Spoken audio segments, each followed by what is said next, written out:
Bye bye, Miss American Pie. It's that coppa thing I hate, but we gotta do what we gotta do to survive, and then you need a movie review. Hey, how's it going, YouTube friends? It's me, your one fuzzy boy. Never, now eternally scarred in the worldwide ick with the world gone crazy.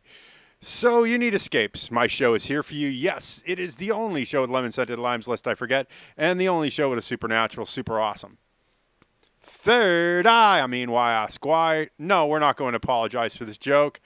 It is bad, and we know it. But if you did, Laugh! then thank you. Whenever this goes out, because I'm exhausted, my schedule's a mess. But thank you for clicking that subscribe button and that little bell icon, because sometimes it works and sometimes it doesn't. Thank you for coming and finding me through thick and thin and all the bad things that are going on right now. But you came here for a movie review, so let's get into it, shall we?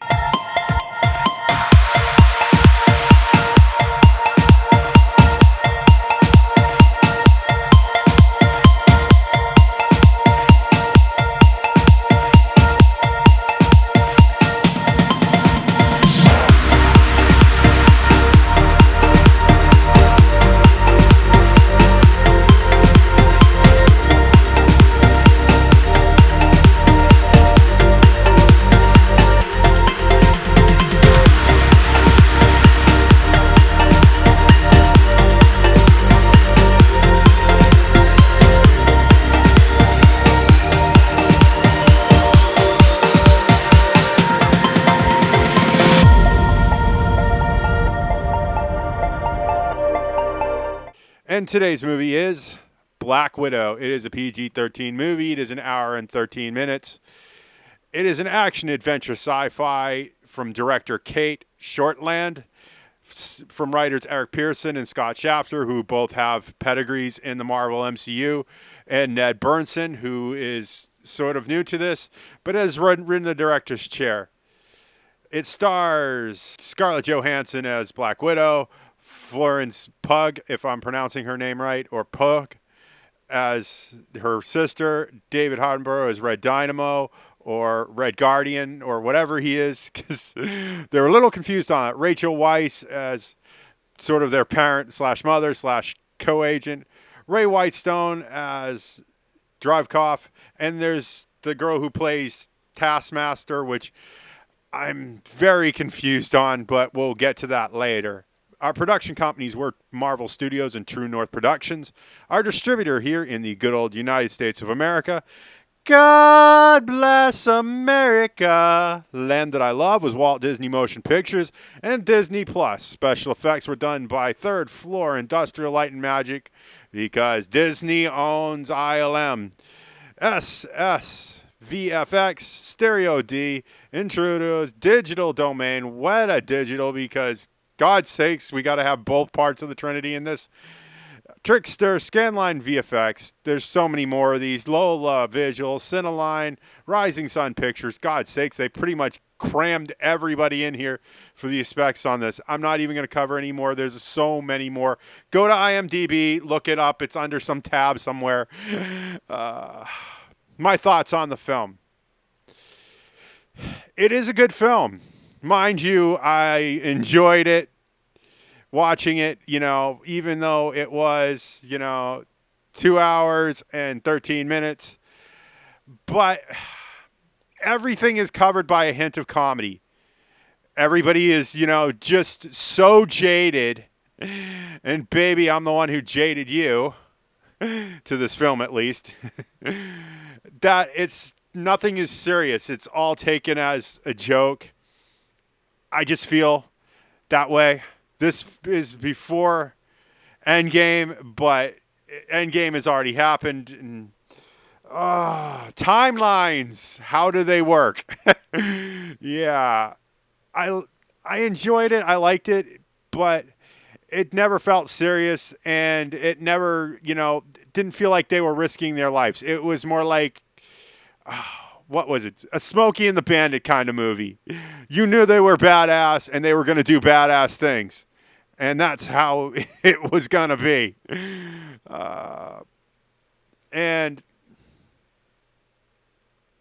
Florence Pugh and David Harbour acted their faces off with this. Also did Ray Winstone, and it was wonderful, but it was always punctuated with, we're going to joke about this because we're not going to take it seriously. And I enjoyed it because, I just wanted something that was interesting, and I was excited about this, but as of right now, I'm going to just go straight to it and say I want to see what CinemaSins thinks, just because this felt like it was too little too late. And, Black Widow dies in Endgame, and it was like, you're alive? Why are you alive? Jeremy Renner, a.k.a. Hawkeye, kill you in the last movie? I know. It's like this came out too late. Scarlett Johansson was showing her age. Florence Pugh looks great. David Harbour was over the top, and I do want to see like him doing a movie that isn't this as Crimson Dynamo or Red Avenger or whatever his name was in this, because he is just so funny and he is so good at being the giant oaf. Yeah, and I liked that about him, and it just wasn't enough.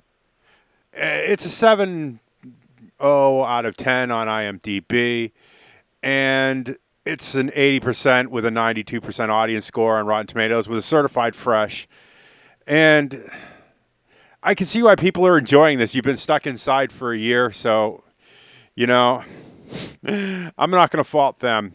The fault is with the stars themselves, and Disney seems to just want to crank this out, and I feel bad for the cinematic Marvel universe. It feels like it's been, whitewashed. There isn't enough hardcore stuff anymore.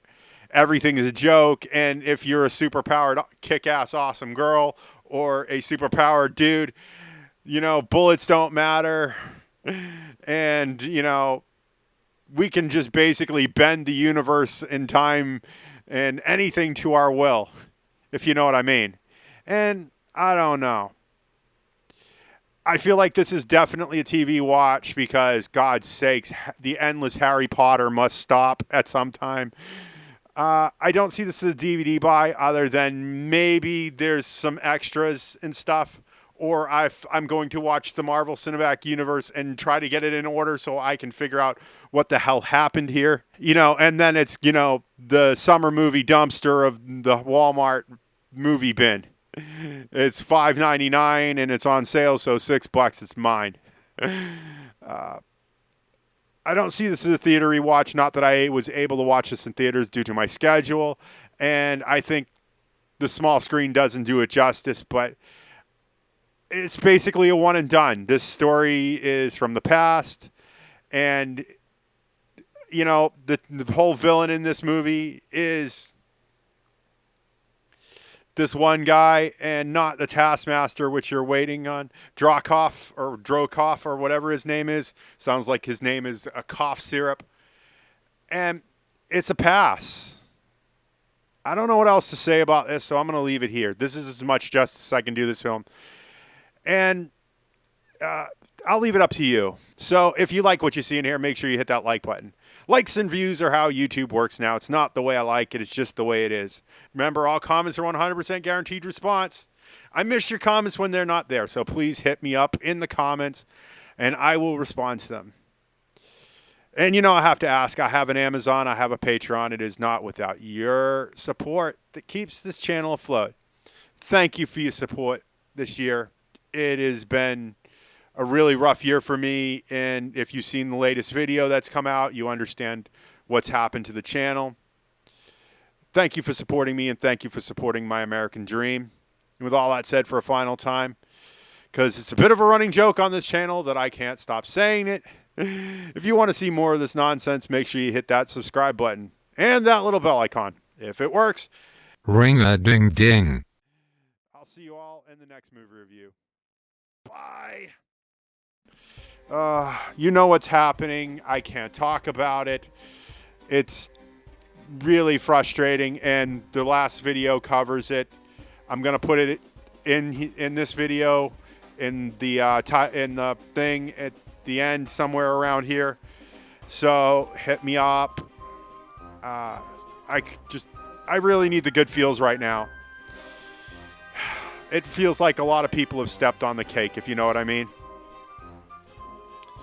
I don't know. I just can't seem to get excited about anything other than maybe the Jungle Cruise, because that's going to be just the most nonsense Disney has ever done.